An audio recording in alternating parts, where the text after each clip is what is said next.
Yes, alright mga minama. It's me again, Alicia nyo. Nagbabalik muli para sa ating panibagong video. So, medyo natawa talaga ako dito, no? Marunong palang sumayaw si Vice President Sara Duterte, pero hindi nga lang umaaten kapag usapang accountability. O, tingnan ninyo, ang saya ng ating Vice Presidente. O, panoodin natin.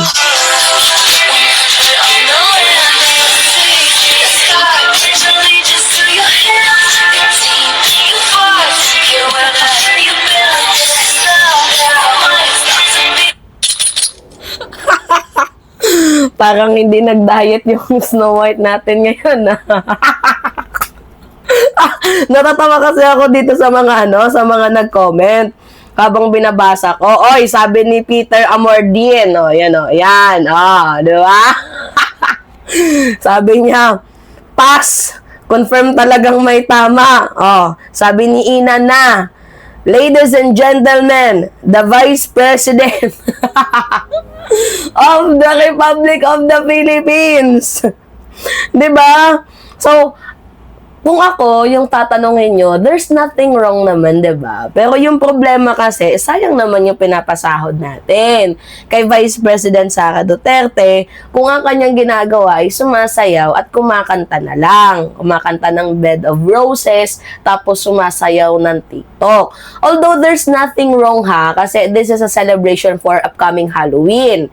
Pero ang problema kasi dito, meron kang time sa Halloween pero hectic ang schedule mo pagdating sa budget hearing.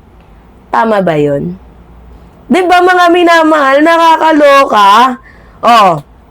May nag-comment pa nga dito. Ang cute mo, Inday, payakap nga hanggang sa mag-violet. Uy! Uy, wag kayong kasi tawag dito, wala namang masama sa pagiging chubby, to be honest. Chubby is the new generation of sexy. And wala din namang masama kung ang Snow White ay magsuot ng ng medyo, kung yung nagsusuot ng costume ng Snow White ay medyo kalakihan. So, hindi ko pinuproduce yung hatred. So, wag tayong mag-body shame. Ang yun lang natin, yung kanyang ginagawa. So, okay, personality niya yan, hindi na natin mababago kung mataba siya. Ang atin lang ditong atakihin is yung kanyang ginagawa as a public servant. Hindi yung katawan niya. So, whether mataba man or slim or what, 'di ba? Choice niya yan. Pero yung atin dito kasi is yung public accountability and transparency. By the way, usapang accountability at usapang transparency, ito maisingit lang natin mga minamahal. Yung kay, tawag dito, kay Gotesa. Pakinggan nyo to mga minamahal. Kasi sabi dito sa balita, I need to be formally elected as first chairperson before returning to a Blue Ribbon Committee. Kasi si Soto kasi nagsabi na kahit matanggal man siya, basta yung maging Senate chairperson ng Senate Blue Ribbon Committee ay itong si Ping, pinaglaban niya. Ngayon pakinggan natin to kasi talagang merong comeback na malaki. Itong si tawag dito itong si Ping Lacson once na siyang maging chairperson ulit ng Senate Blue Ribbon Committee. Aasahan nila. Ang bago ng development, kanina lang, na natapos na yung investigation na ginawa ng Executive Judge ng Manila at may resolution na. Ang kanyang rekomendasyon ay mag-file ng kaso ng, I think, falsification, and possibly perjury against, of course, yung principal actor, si Orly Gutesa, dahil napatunayan na hindi real signature noong si Betsy Espera, yung notaryo publiko. Kasi sa kanyang investigation, nagpakuha siya ng mga specimen signatures ni Atty. Espera para i-match niya doon sa tinatawag na question document na kung saan nakapirma si nakapirma si Atty. Espera bilang notaryo publiko noong sinumpang salaysay ni Orly Gutesa. So may findings na yun at I think nire-recommend niya ngayon sa Prosecutor's Office ng DOJ na magsampa ng demanda, magsimula ng preliminary investigation against Gutesa and those responsible for presenting his affidavit. Hindi ko alam kung sino yung saklaw nun.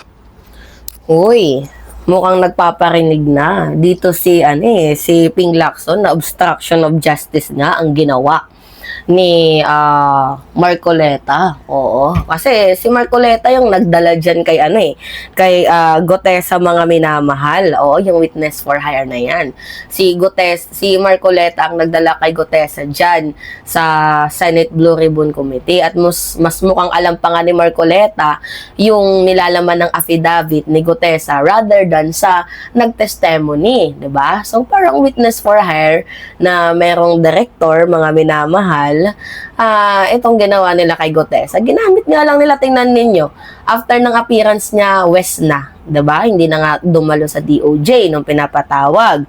So, to be honest, mga minamahal, that was a kind of playbook ng mga DDS. Diba? Kung meron silang gustong paguluhin, talagang meron silang inuudyok na tao. Talagang meron silang ini-iskandalo. Lagi nga nila talagang iniipit itong si Martin Romualdez na kahit wala naman talaga. 'Di ba? How about dito kay Cheese, kay Bongo, Villar, sino pa ba? Si Jinggoy. 'Di ba yun yung mga nababanggit? Ngayon, sino naman yung director nito ng palabas na ito? Hindi na natin kailangan banggitin, pero alam naman ninyo kasi sino ba yung nagdala kay Gutesa? 'Di ba? Walang iba kundi itong si Marcoleta sa pamamagitan ng tulong ni Mike Defensor. At ito yung nakakapagtaka, mga minamahal. Bakit parang naging pumagitna itong si Mike Defensor? Oo. At parang naging ala Maka Duterte na, kaya buti nga lang hindi nanalo itong si Mike Defensor bilang 'di ba, mayor diyan sa QC. So, 'di ba? Yan po ay malaking proof na after ng hearing, no appearance na itong si Orly Gutesa. Hindi sumipot sa invitation, hindi na din makontak, and ayaw na din niyang maging state witness. So, kung talagang totoong credible, itong si Gutesa, abay bakit parang biglang naglaho, nag-vanish? So, speaking of transparency, ito, very transparent itong ating magiging future Senate chairperson ng Senate Blue Ribbon Committee. So, simple lang naman talaga yung layunin nila dyan na baka kapag nagsalita, mabuking yung script at baka kung sino-sino yung mabanggit na pangalan. Kaya, yun na, pinaglaho na nila itong si Gutesa at talagang yung nagdikta sa kanya mukhang kinakabahan na din ngayon. 'Di ba? Kasi pinaghahanap na nga itong si Gutesa. Hindi nga natin alam kung buhay patong si Gutesa or hindi, 'di ba? So, hindi natin alam kung nasa ang sulok na itong si Gutesa or baka naman pinapatigil na siyang magsalita or baka naman na-ambush na, 'di ba, itong si Gutesa. Kasi merong merong mga kumakalat na fake news, mga minamahal, na itong si Gutesa is na-ambush na daw. Not confirmed, 'di ba? So, parang ang perfect timing after nyong gamitin, bigla nang ipapategi yung tao. Pero since na pinagbintangan nyo na lang rin naman itong itong si former Speaker Martin Romualdez, I think si Romualdez ipapatawag din dyan to clarify his name, to clarify all the accusation against him, 'di ba? Sa mga paninira laban sa kanya.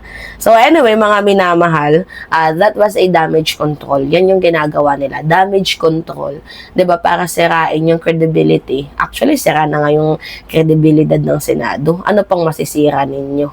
'Di ba, mga minamahal? Kaya ngayon, balik larawan tayo at balik tanaw na kung itong si Gutesa nawala sa gitna ng paghanap sa kanya, nasaan ang accountability doon? Nasaan ang transparency doon? 'Di ba, wala? So, alright, mga minamahal, taong bayan na din ang nakapansin dyan. Taong bayan na mismo. So, kung magpapakita itong si Gutesa, good for him. Pero kung hindi, abay matik na. Alams na. And baka nga itong si Marcoleta at itong si Mike Defensor ay makasuhan pa ng tinatawag na, what do you call that, mga minamahal? obstruction of justice. Alright? Yeah, well, let's see. Anyway, it's me again, mga minamahal Alicia nyo. Nagbabalik muli para sa ating panibagong video. At sa mga Team Replay, pahingi lang ako ng comments, likes, and share. And also, don't forget to click the subscribe, mga minamahal, and always hit notification bell for more update. Maraming salamat at ingat, mga kababayan.